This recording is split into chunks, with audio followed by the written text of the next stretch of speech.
When you hear the word business, what pops into your head? Spreadsheets, maybe? Stock tickers? Corporate logos? Well, what if I told you the real story of business is actually the story of human civilization itself?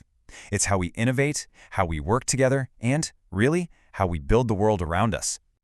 So right off the bat, let's just bust a huge myth. While yeah, profit is a key part of the equation, the true purpose of business is about something way, way bigger. At the end of the day, business is the engine that takes raw materials and ideas and turns them into actual value, solving problems and meeting our needs. It's so deeply woven into our history that you really can't pull the two apart. So, to figure out where we're going, we've got to look back at how it all got started. All right, so our story kicks off with the very first deals ever made between people. It's a journey that spans thousands of years and really sets the stage for, well, for everything. Okay, think about this.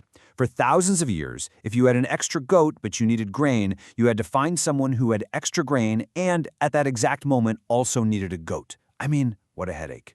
That problem is called the double coincidence of wants, and it was just super inefficient.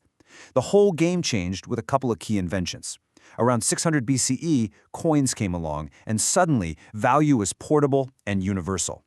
Then, huge trade networks like the Silk Road connected the world, built not just on products, but on a critical, timeless idea, Xin, which means trust. So, after millennia of things just kind of creeping along, humanity basically slammed its foot on the gas. In just the last 250 years or so, 4 different industrial revolutions have completely, and I mean completely, reshaped business and society.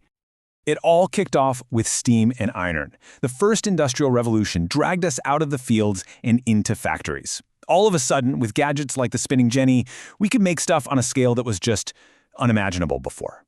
It changed the very rhythm of daily life. Next up, electricity. It lit up the entire world and it powered the assembly line. You gotta think of Henry Ford here. He didn't just build cars faster. By mastering mass production, he made them cheap enough for his own employees to buy. He basically created the modern consumer middle class and even the whole idea of a weekend. And then came the digital earthquake. Computers and the internet didn't just link up the globe, they turned information into the new hot commodity. This revolution gave us knowledge workers. It spawned giants like Amazon, and it left a whole trail of forgotten industries in its wake.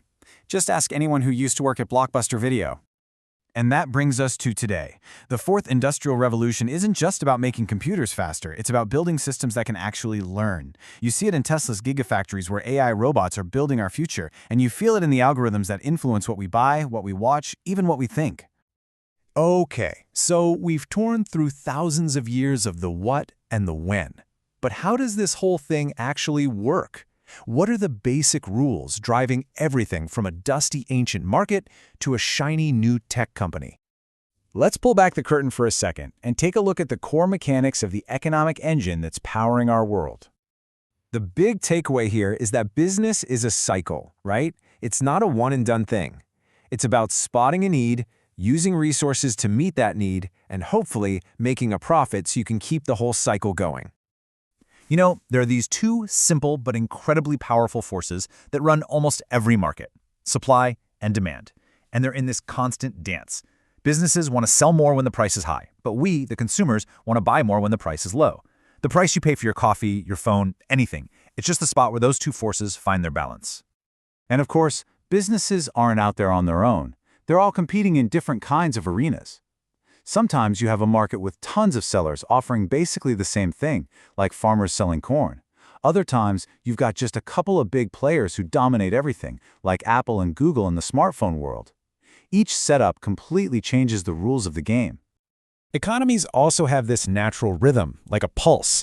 They breathe in and they breathe out. We call this the business cycle. You have good times when things are growing, and then, inevitably, you have slowdowns. For any business out there, learning how to ride these waves is absolutely the key to sticking around for the long haul.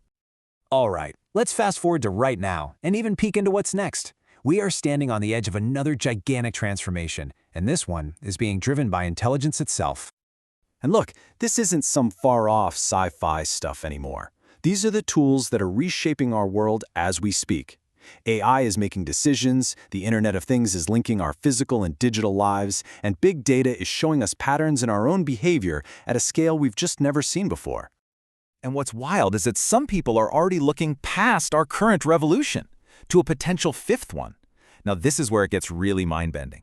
We're talking about humans and AI working together seamlessly, rewriting our own biology and using the totally bizarre power of quantum computing. So you see, the tools change. The scale is just unbelievably different. But the core mission of business, to be a driver of human progress, that has stayed exactly the same.